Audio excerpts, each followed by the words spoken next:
하나의 도시락, 물고기 2마리, 보리떡 5개, 오병이어 이것을 주님께 드렸을 때 주님이 축사하시고 그 보리떡을 몇 명에게 나누어 줬다고요? 5,000명. 안 읽어도 다 아시잖아요, 그죠? 5,000명에게 나누어 주었다 그랬는데 남았죠? 12광주리가 남았다. 근데 그때 5,000명에 해당되어지는 사람은 남자, 장정들을 지칭하는 숫자였기 때문에 예수님을 함께 따라다녔던 아이들도 있고 또 여인들도 있었죠. 그로 대략적으로 추산하면 한 2만 명 가까이가 주님의 이 오병이어에 대한 표적을 경험했던 사건이 오병이어 사건입니다. 저도 교육 전도사 때 이 본문을 가지고 설교를 했던 적이 자주 있었는데 아마 여러분들도 그런 설교를 종종 들었으리라 생각이 듭니다. 말씀 중에 목사님들이 이 본문을 통해서 하나님 앞에 어린아이처럼 나의 오병이어를 드려야 된다. 나의 오병이어를 드릴 때 하나님이 12광주리가 넘는 큰 축복을 주신다. 그래서 헌금에 대해서, 헌신에 대해서 말씀을 하시는 목사님, 또 그런 말씀을 접했던 경험들이 있지 않나 싶습니다. 그러나 오늘 이 본문의 내용은 헌신에 대한 내용도 아니고 헌금에 대한 내용도 아닙니다. 이 본문에 주신 하나님의 의도는 만약 헌신과 드림에 포커스가 잡혀있는 말씀이었다라고 하면 이 아이가 드린 그 물질에 대한 아이의 이름이 소개된다든지 혹은 예수님께서 그 아이가 예수님께 드렸던 오병이어에 대해서 칭찬을 하셨다든지 그 아이에게 뭔가 예수님이 말씀을 주실 법하지만 전혀 오병이어 표적 안에는 아이가 예수님께 오병이어를 드렸다라는 것에 대한 주님의 칭찬, 인정하시는 내용이 전혀 없습니다. 그러기에 이 말씀은 드림이나 헌신, 헌금과 전혀 무관한 하나님의 말씀인 줄 믿습니다. 15절에 보면 예수님께서 오병이어 사건을 행하고 난 이후에 그 광경에 있었던 많은 사람들이 열광했습니다.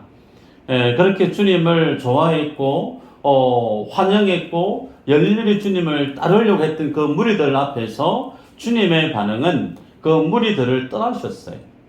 오히려 주님이 그들을 향해 피하셨고 그리고 그 오병이어에 대한 진위를 주님이 설명해 주셨을 때 66절에 보면 그때부터 그의 제자 중에서 많은 사람이 떠나가고 다시 그와 함께 다니지 아니하더라 그랬습니다.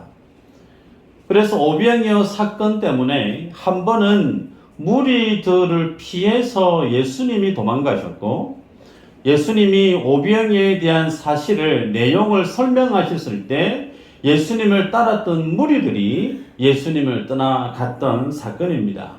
그것이 오늘 본문 속에서 우리에게 무엇을 제시하고 있느냐면 오병이어 표적을 행하셨던 주님의 관점과 오병이어 그 기적을 먹고 마셨던 많은 무리들이 예수님께 대해 가졌던 무리들의 그 관점이 일치되지 않았다라는 사실을 반증합니다. 여러분, 이 본문의 말씀을 앞으로 한 몇 번간 보게 될 텐데요. 이 말씀을 보면서 하나님을 향한 복음에 대한 하나님의 진리에 대한 나의 믿음의 시선이 교정되어지는 시간이 있기를 축복합니다. 본문에서 남자 장정이 5,000명이었기 때문에 약 한 2만 명 정도가 되는데 그러면 그 많은 무리들이 예수님을 따라다녔던 이유가 어디에 있었을까? 쉽게 얘기하면 예수님으로부터 그들의 필요를 공급받기 위해서 많은 무리들은 주님을 따랐습니다. 예수님께서 많은 기적을 행하셨고 병자들을 고쳐주셨을 뿐만 아니라 많은 이들에 대해서 그 필요를 채워주신 것은 이미 온 유대와 갈릴리에 익히 퍼다히 소문이 나 있는 상황이죠. 그래서 그런 어떤 주님으로부터 자신의 필요를 공급받기 위한 동기로 예수님을 많은 무리들이 따랐음을 볼 수가 있습니다. 특별히 예수님께서는 이 오병이어 표적을 행하신 이후에 31절 이후로 보면 그 표적을 일으켰던 그 의도, 그 뜻이 무엇과 연관이 있는지를 설명하실 때 출애굽기에서 있었던 구약에서의 만나, 하늘에서 만나를 주님이 내려주셨던 그 사건과 연관해서 설명하시는 것을 볼 수가 있어요. 고로 우리가 오병이어 이 표적을 제대로 이해하기 위해서는 예수님이 말씀하시는 것처럼 출애굽기에서 만나를 주님이 허락해 주셨던 그 사건과 연관해서 본문의 내용을 이해해야만이 제대로 이 본문 속에 주님이 행하신 그 의도를 알 수가 있죠. 구약은 신약의 무엇과 같은가? 예표 혹은 모형, 그림자, 그렇게 표현들 합니다. 다시 얘기하면 그 구약의 하나님이 광야에서 만나를 주셨던 그 만나 사건은 오늘 주님이 이 베세다 언덕 위에서 5,000명이 넘는 대략 2만 명에게 오병이어 이 사건을 행하기 위한 뭐였다는 거예요? 그림자였다는 거예요. 예수님이 이 땅에 오셔서 2만 명이 넘는 사람들에게 오병이어 기적을 행하시기 위한 그 밑그림, 모형, 예표, 그림자로서 주님이 모세를, 이스라엘 백성들을 광야에 그곳에서 하나님께서 만나로 그들을 40년간 먹이셨다는 사실이죠. 자, 그러면 본문을 통해 보도록 하십시다. 예수님께서 제자들과 함께 베스다 산 언덕 위에 올라가 앉아 계십니다. 간혹 부모님들은 문제에 대한 답을 알고 있으면서 자녀들에게 질문을 던질 때가 왕왕 있습니다. 그죠? 마찬가지로 오늘 본문에 주님은 그 많은 사람들이 이 허기진 그 상황을 주님이 보시고 먹거리, 이 먹는 문제에 대해서 빌립에게 그리고 제자들에게 질문을 던집니다. 5절에 보면 우리가 어디서 떡을 사서 이 사람들을 먹이겠느냐, 그렇게 질문을 던지죠. 여기에 6절에 보면 이렇게 말씀하시면 친히 어떻게 하실지를 아시고 빌립을 시험하고자 하심이라 그랬습니다. 자, 여기에서 아시고라고 하는 말씀이 있는데 아시고에 대한 말씀의 뜻은 빌립이 예수님의 그 질문에 대해서 어떤 대답을 하실지 알았다는 그 뜻이 아니고 이 먹거리가 부족한 이 상황을 어떻게 주님이 해결하실지 대안에 대해서 주님이 가지고 있다라는 그 뜻입니다. 그리고 이 질문에 대해서 빌립이 대답을 합니다. 7절에 빌립이 대답하되 각 사람으로 조금씩 받게 할지라도 200데나리온의 떡이 부족하리이다 그랬습니다. 예수님의 질문이 어디서 떡을 사서 먹이겠느냐라고 했을 때 빌립의 대답은 각 사람에게 이 조금씩 받아서 그렇게 할지라도 200데나리온 부족합니다. 여러분, 여기에서 빌립의 이 대답을 보면 지금 먹거리가 부족한 그 문제를 누가 해결해야 되는 그 주체자가 누구냐면 본문의 7절에 보니까 각 사람으로 조금씩 각자가 조금씩 내야 된다는 거예요. 먹거리가 부족한 이 문제 해결은 각 사람이 조금씩 내야 되는 거고 또 그럼 어떻게 하우의 방법에 대해서는 대략 금액이 200데나리온 정도 있어야 그나마 먹을 수 있는데 그것도 좀 더 부족할 것 같습니다 라고 대답을 합니다.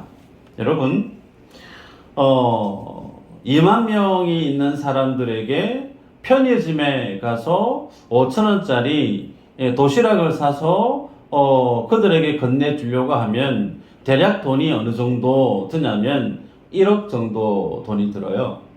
그러면 오늘 본문에서 예수님이 이 제자들에게 너희들 한 1억 정도 돈 모아 와서 굶주리고 있는 저들에게 먹거리를 제공해라, 그런 뜻인가? 주님이 그렇게 제자들에게 명령 말씀하셨다 손 치더라도 제자들이 어디에 가서 1억이나 되는 돈을 구할 수 있겠어요?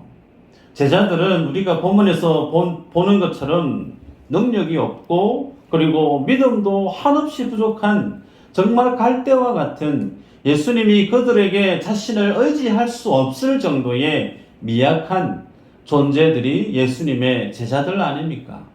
더욱이 그들이 감당도 할 수 없는 그 문제를, 그 짐을 주님이 그들에게 지우시는 분도 아니시죠. 그래서 오늘 주님이 이 던지셨던 질문을 유심히 보면 그 질문 속에 주님이 숨겨놓은 답이 있어요. 여러분 볼까요? 우리가 어디서 떡을 사서 이 사람들을 먹이겠느냐 그랬습니다. 주어가 누구죠? 너희가 되어 있습니까? 우리가 되어 있습니까? 우리가 되어 있죠. 그 우리라고 하는 주체자의 중심은 누구냐면 예수님이세요. 쉽게 얘기하면 많은 사람들이 지금 언덕 위에 앉아 있는데 배고파서 그들에게 먹거리를 줘야 되는데 그 먹거리를 해결해야 될 주체자가 제자된 너희들이 아니고 그 제자를 거느리고 있는 예수님이란 사실을 주님이 말씀하고 있습니다. 그래서 주님은 지금 먹거리가 부족한 그 상황에 드러나 있는 그 문제를 해결하기 위해서 그 해결의 관점이 예수님께 나와야 됨을 주님이 넌지시 질문 속에 던지고 있지만 빌립은 그리고 빌립을 포함한 많은 제자들은 그들에게 지금 당장에 펼쳐 있는 그 문제를 해결하기 위해서는 각 사람에게 대해서 돈을 좀 거두고 그렇게 거둔다고 한들 200디나리양 정도가 좀 더 부족하다. 주님이 주시고 있는 말씀에 대한 포커스와 그 문제에 대해서 주님이 원하시는 그 시선과 제자들이 지금 답하고 있는 그 믿음의 모양이 지금 맞지가 않다는 겁니다. 이 본문을 통해 우리에게 주시는 교훈이 있습니다. 하나님의 사람이 세상을 살아갈 때 경험하게 되어지는 문제들이 있습니다. 내 의도와는 상관없이 내 앞에 턱하니 널브러지는 많은 문제들이 있단 말이죠.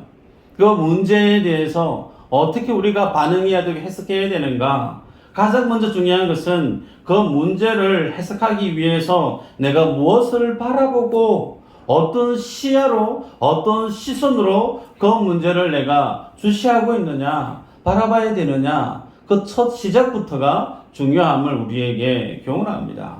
여러분, 주님이 2만 명이 넘는 사람들에게 이 먹거리 문제에 대해서 해결하기 위해서 주님이 지금 문제를 풀어가고 있는데 그 주님 안에서 주님은 우리가라고 하는 말을 주어로 쓰고 있지만 빌립 안에는 우리가라고 하는 우리가 없어요.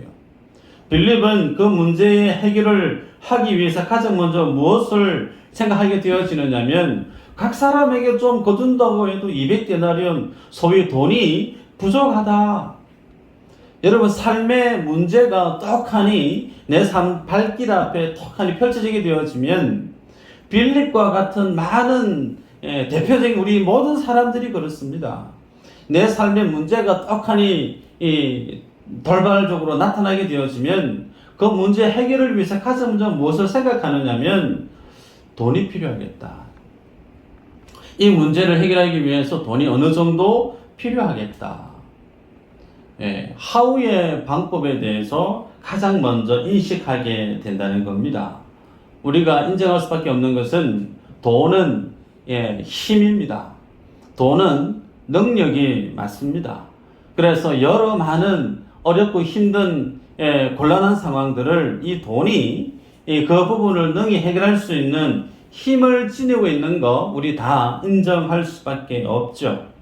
자, 그런데 성경은 우리에게 무엇을 말씀하고 있느냐면 돈으로 세상의 힘으로 세상의 능력으로 내 인생에 드리워진 문제를 해결하려고 하는 그 자세를 지양하고 이제 그 문제가 내 삶 속에 떡하니 나타날 때 적어도 하나님을 예배하는 사람은 어떤 시각을 가지고 그 문제를 바라봐야 되느냐면 주님이 우리가 그 다음에 하우의 방법을 말씀하지 않았습니다. 어디서 주님이 우리에게 요구하시는 문제 해결에 대한 관점은 그 문제를 들고 내가 해결하는 자리에 있지 않고 우리의 주체자 되신 예수 그리스도, 그래서 주님이 우리의 삶의 문제 해결자가 되기를 원하신다는 걸 우리는 기억해야 돼요. 하나님을 예배하는 사람들은 인생의 주인이 내가 아니에요. 삶의 주인이 예수 그리스도 주님이시란 말입니다.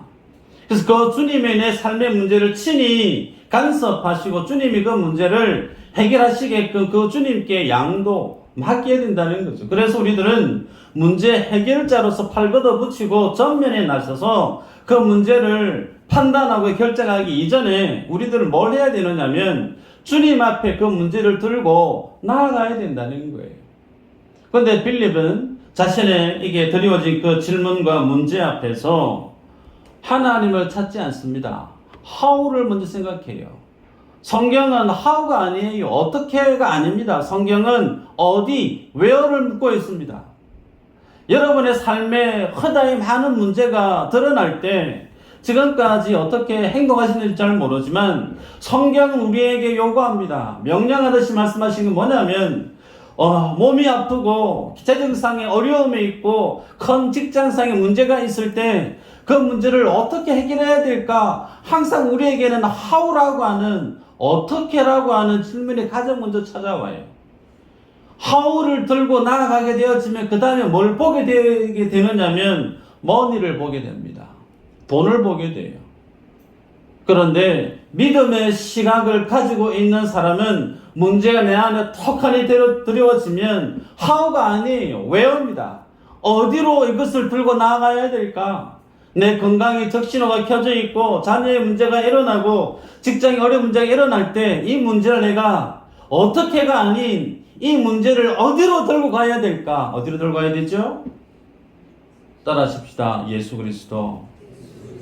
예수님께 들고 가야 된다는 거예요.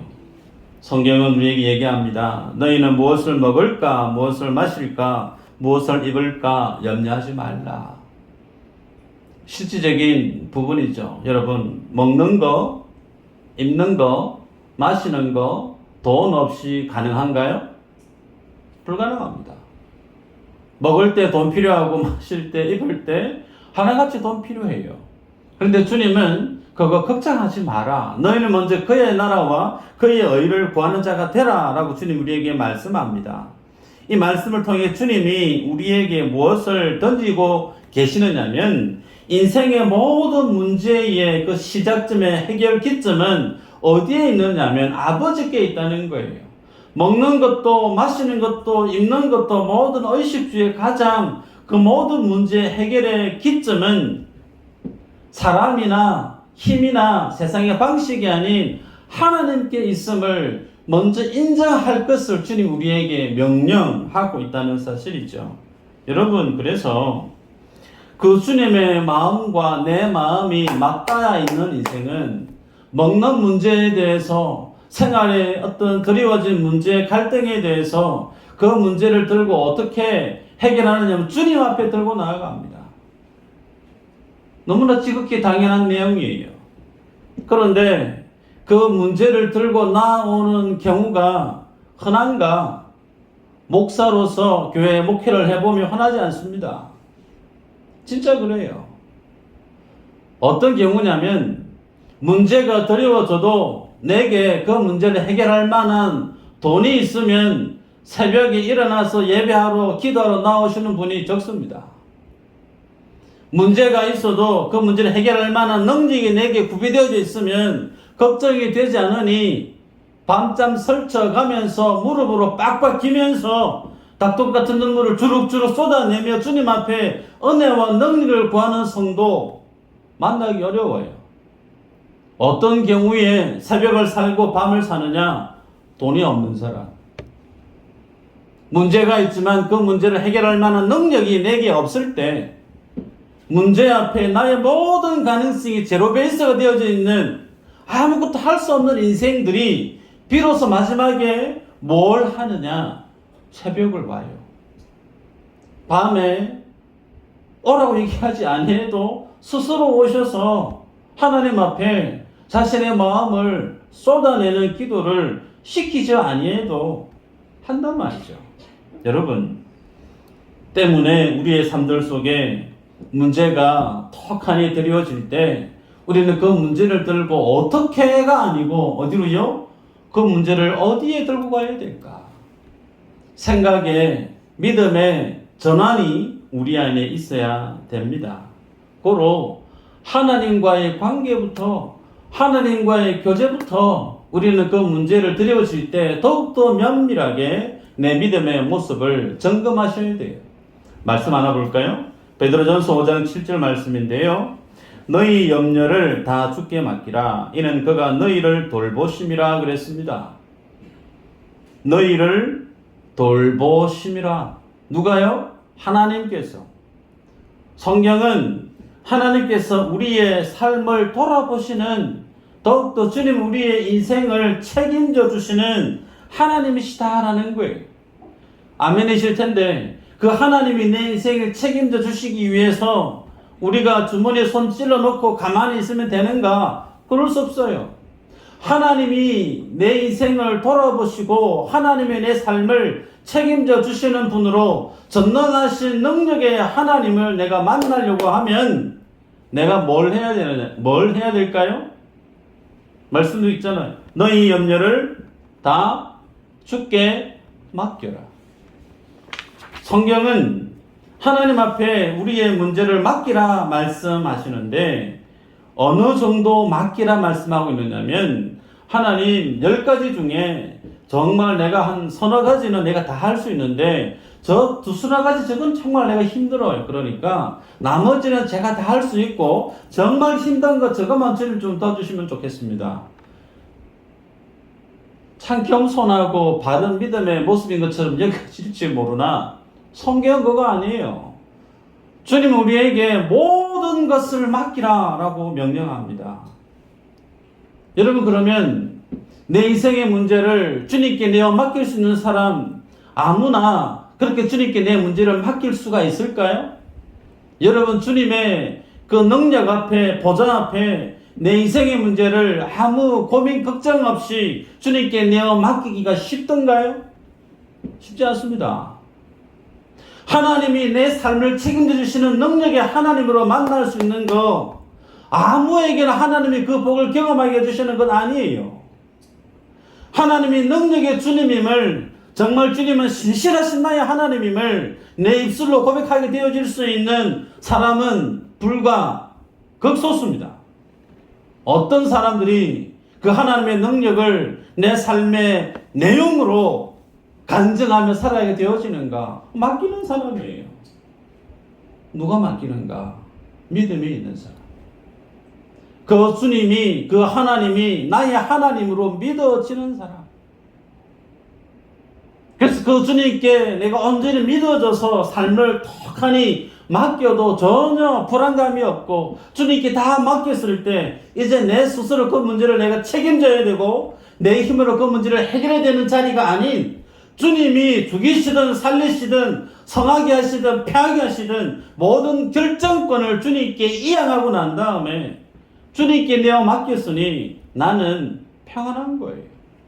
그 결과가 무엇이든 내가 원하는 바대로 드러나든 내가 원하지 않는 대로 드러나든 이것은 주님의 인도하심입니다라고 인정하는, 그래서 주님께 다 내어 맡긴 그 사람, 그 중심에 하나님을 믿는 믿음이 있는 거예요.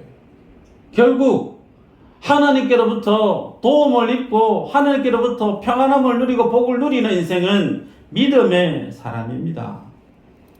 여러분의 삶들 속에 이 주님을 믿을 수 있는 믿음이 있기를 주의 이름으로 축복합니다. 두 번째, 오늘 이 본문이 우리에게 도전하는 것은 보리떡의 관점에서 생명의 떡으로 삶의 관점을 돌이킬 것을 우리에게 도전합니다. 여러분, 왜 주님은 먹는 문제를 가지고 빌립에게 이 부분을 두고 시험을 하셨을까? 여러분, 인생은 먹는 것이 제일 중요해요. 먹지 않으면 죽습니다. 먹는 것과 사는 것, 그 생명은 직결되어져 있습니다. 자, 6장 31절부터 보면 이렇게 기록되어 있습니다. 기록된 바 하늘에서 그들에게 떡을 주어 먹게 하였다 함과 같이 우리 조상들은 광야에서 만나를 먹었나이다. 예수께서 이르시되 내가 진실로 진실로 너희에게 이르노니 모세가 너희에게 하늘로부터 떡을 준 것이 아니라 내 아버지께서 너희에게 하늘로부터 참떡을 주시나니 하나님의 떡은 하늘에서 내려 세상에 생명을 주는 것이니라. 주님이 지금 오병이어 기절 행하시고 난 이후에 이 세상의 떡이 생명을 주는 게 아니고 하나님이 하늘에서 주는 그 떡이 참 생명의 떡이다. 그 생명의 떡이 누구예요? 예수 그리스도. 그 주님을 살찌져 먹어야만이 너희가 하나님의 생명을 누릴 수 있다라는 것을 주님이 제시하고 가르치기 위해서 오병이어 표적을 행하시고 있습니다. 그래서 주님이 오병이어의 사건을 설명하시면서 구약에서의 만나의 사건을 주님이 차용해서 설명하는 것을 보게 되죠. 자, 그러면 구약에서의 만나를 근거로 해서 하나님의 이 오병이어를 통한 의도가 무엇인지를 한 번 더 확인해 볼까요? 신명기 8장 3절 한번 읽어 보십시다. 시작. 너를 낮추시며 너를 죽이게 하시며 또 너도 알지 못하며 내 녀석들도 알지 못하던 하나님을 내게 먹이신 것은 사람이 떡으로만 사는 것이 아니요 여호와의 입에서 나오는 모든 말씀으로 사는 줄을 내가 알게 하려 하시니라. 아멘. 신명기 8장 3절 출애굽을 하고 이제 모압에서 가나안으로 들어가기 직전에 주님이 이 말씀을 주시고 있는데 주님이 그들을 어떻게 인도하셨다라고 서두에 밝힙니까? 너를 낮추시며 너를 줄이게 하시며 하나님이 친히 구원하신 주의 백성들인데 그들을 구원하셔서 복 주시고 배부르게 하시고 정말 인생에 행복을 주실 분으로 우리는 생각하고 있는데 도리어 정반대로 주님은 주의 백성들을 줄이겠다는 거예요. 주님은 주의 자녀들을 낮추게 했다 그렇게 말씀하십니다. 왜 이렇게 하셨는가? 우리는 알고 있습니다. 출애굽을 했을 당시 홍해를 건넜을 때 많은 이스라엘 백성들은 이제 애굽의 종이 아닌 하나님의 백성으로 내가 이제 살았구나. 이제 난 자유민이 되었구나. 하나님의 백성이 된 그 사실 때문에 속어치고 북치면서 주님 앞에 얼마나 감사의 영광의 찬양을 드렸는지 모릅니다. 그렇게 구원받고 난 다음에 그들이 떡하니 도착한 곳이 어디냐면 광야입니다. 여러분, 광야에 집이 없어요. 광야에 먹거리가 없습니다. 생활이 불편한 것이 한두 가지가 아니죠.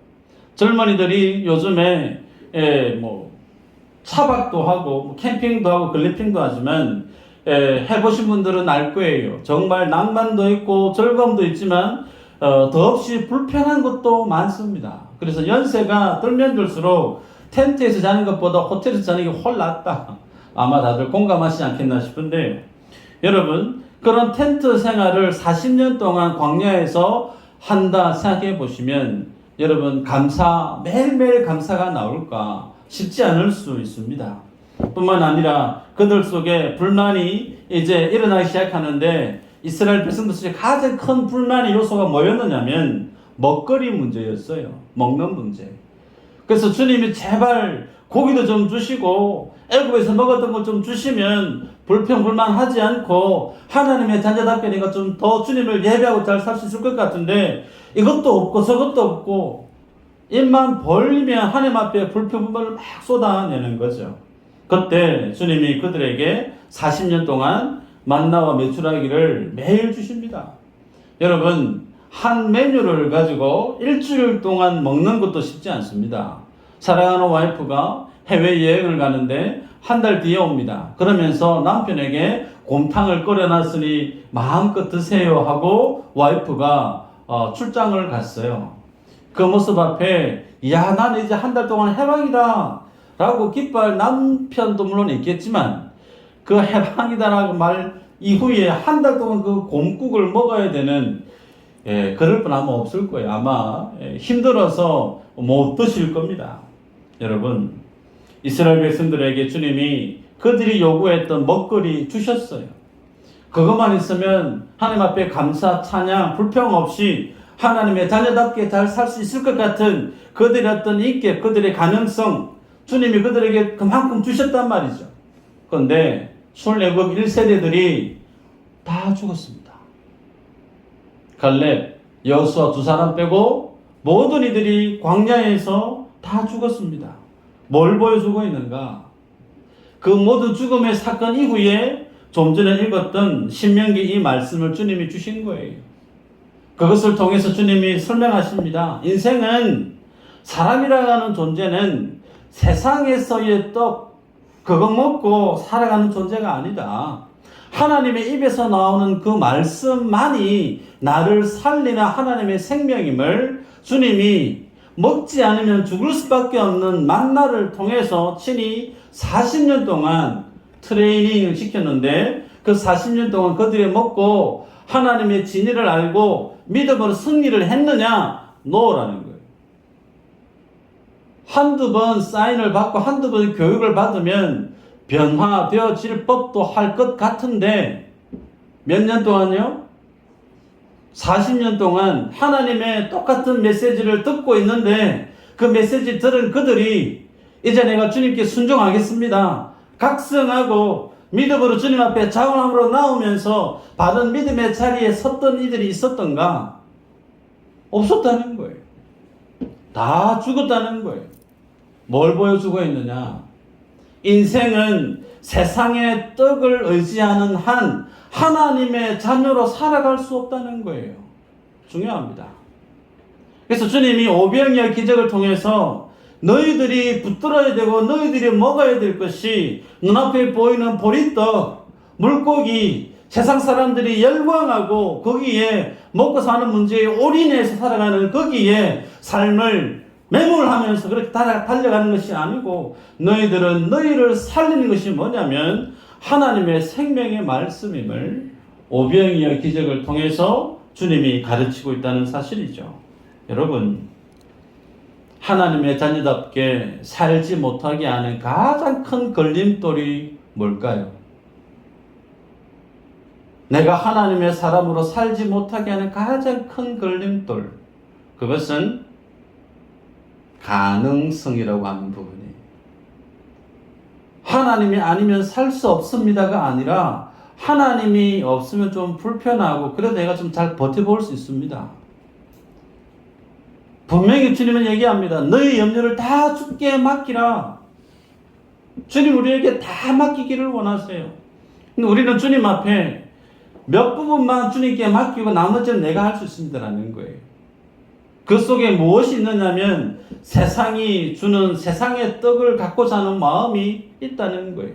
그것을 다 내려놔야만이 하나님 주시는 그 생명의 떡에 내 마음이, 내 시선이 하나님이 주고자 하는 그 생명과 구원과 하나님의 그 천국을 같이 바라볼 수 있는 시선이 마주칠 수 있다는 거예요.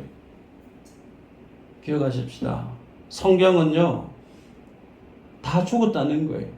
40년 동안 하나님의 똑같은 메시지를 온몸으로 삶으로 경험해도 그 마음 중심에 하나님의 말씀을 향해 믿음의 시선을 교정하지 않고 내 힘으로 내 능력으로 세상의 떡을 갈구하고 찾았던 모든 인생은 다 죽었다는 거예요. 이 사실 우리에게 주는 교훈입니다. 하나님의 말씀이 아니면 우리는 이 세상 속에 하나님의 사람으로 살아갈 수가 없다는 거예요. 말씀을 맺습니다. 베드로는 주님의 오병이어 기적의 사건을 두고 많은 사람들이 떠나갈 때 이렇게 얘기합니다.